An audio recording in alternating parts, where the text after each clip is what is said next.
Hi everyone, JRO Lights here, and this is part 3 of our 4-part series where we are ranking the collectibles of the year. In this part, we are cracking into that top 10, so we have some great Zippos that we are going to be looking at today. Remember, when we grade and rank our Zippos, we're looking at 3 characteristics. We're looking at the design. Does the design say that it's collectible of the year worthy? Does it compare to the lighters introduced in that year's catalog? We're looking at the concept. Does the concept cater to the collector? Is it something that Zippo relates to or has something to do with? And also the presentation. Does the tin, does the box complement the lighter? If you haven't already and watched part 1 and 2, go ahead, click the link in the description below. And also don't forget to subscribe to JRO Lights. Let's get into it.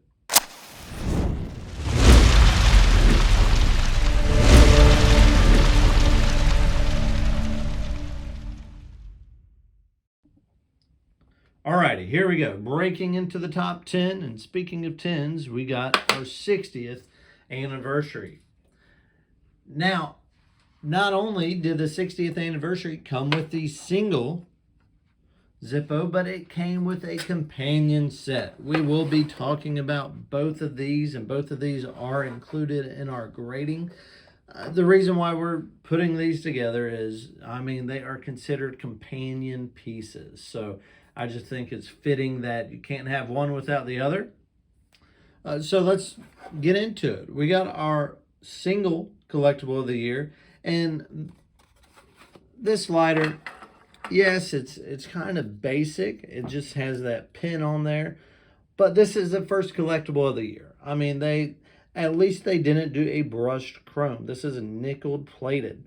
They also did some that are silver plated, but this was the primary collectible of the year that was introduced. And also they had the 6 lighter set where they acknowledge all the anniversaries from 5th, 10th, 25th, 40th, 50th, and 60th. The display, the pins, I do think they do well in presenting these. Like I said, the lighters themselves are somewhat basic, but I think the concept, and yes, the orange sticker is on there.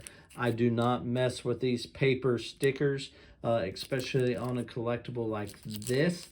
These paper stickers are already gone, so I'm not even going to bother with it. I'm just going to ruin the finish if I try to take them off. So before y'all come at me, that's why they're still on there. So I don't mess with those paper ones on Zippos like these.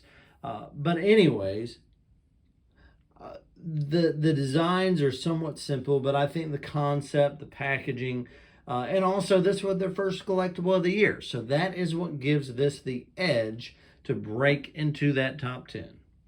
Collectible of the year, 1992, 60th anniversary.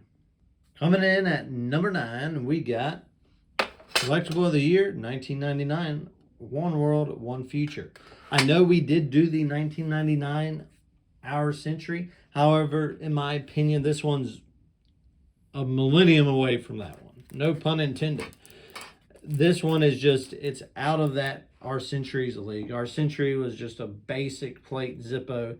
This one is titanium coated, and it's something different. They don't have another titanium coated collectible of the year. They did something different. When it comes to space, Zippo in space is extremely popular. The tin, yes, it's a basic tin compared to some of the other collectibles of the year in this era. However, the tin looks nice. You can't go wrong with Zippo in space. It looks nice. Good explanation on the back. You can pause if you want. But it is a decent presentation. They went on a limb and did titanium coated. They did something different. So that's why this one comes in at number 9, One World, One Future, 1999 Collectible of the Year. So coming in at number 8, we have the first reboot, which was in 2013, Collectible of the Year. Remember, they quit Collectibles of the Year in 2002 and started back up in 2013 with this. And I think this is the perfect way to start this. Look at the box. The box has some great detail to it. It has some texture there. You open it up and you have a 1935 replica with the metallic style of design. Now, before y'all really get angry, they did make the emblem in China. So I really do like this. It is the only 1935 replica of the Collectibles of the Year.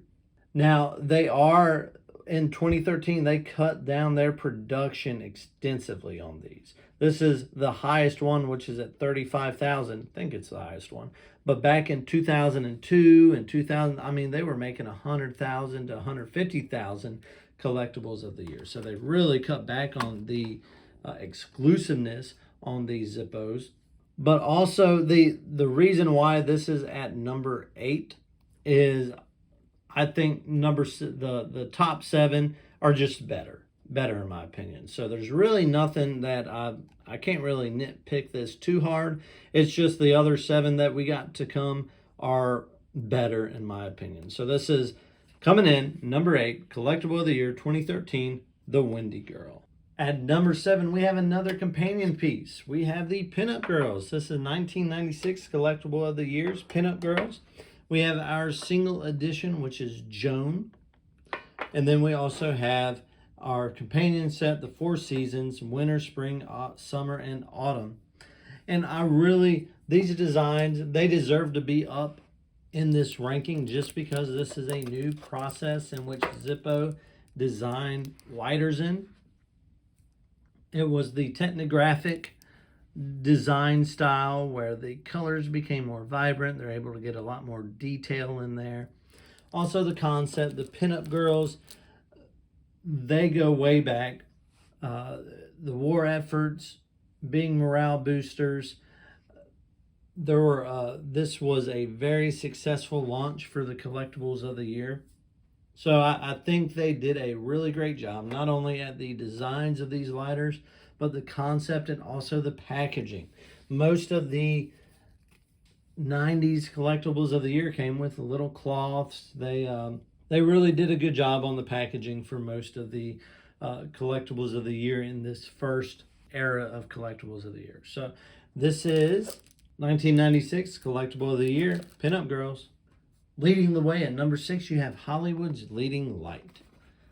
I think the concept for this is perfect. Because if you have not seen a movie with a Zippo in it, you haven't seen enough movies. Zippo that's where, apart from World War II, this is where Zippo really gets that iconic image from, is from Hollywood. After World War II and, in that golden era of movies, there was a Zippo in almost every movie. Back in the 60s and the 70s, there was a lot of Zippos. When you open, you have this beautiful packaging. You have a Hollywood star. And inside, you have your Zippo. Now, this is a controversial ranking for the Collectible of the Year because some collectors may have this at the bottom of their list. Just because we've talked about plain finishes with pasties on it, well, I think it works for this one because it's a street chrome finish. It looks like it's already scratched, and then you have your Hollywood star. And that kind of reminds me of the actual Hollywood Boulevard where you have the sidewalk, and it's not, it's not a perfect area. It's, it's just a sidewalk with the stars on it, and people are just walking and walking on top of the stars. And that's kind of what I see here. So I think the gold dust finish with the street chrome or the street finish, street brushed finish, is a fitting design for this lighter. Now, I think they could have done a little better? Probably, but for the most part, I think it works. It works. So that is 2001 Collectible of the Year, Hollywood Leading Light. So this was part 3 of our 4-part series. Don't forget to like, share, and subscribe to JRO Lights. Our top 5 you're not going to want to miss. We got some good ones for you. This is JRO Lights.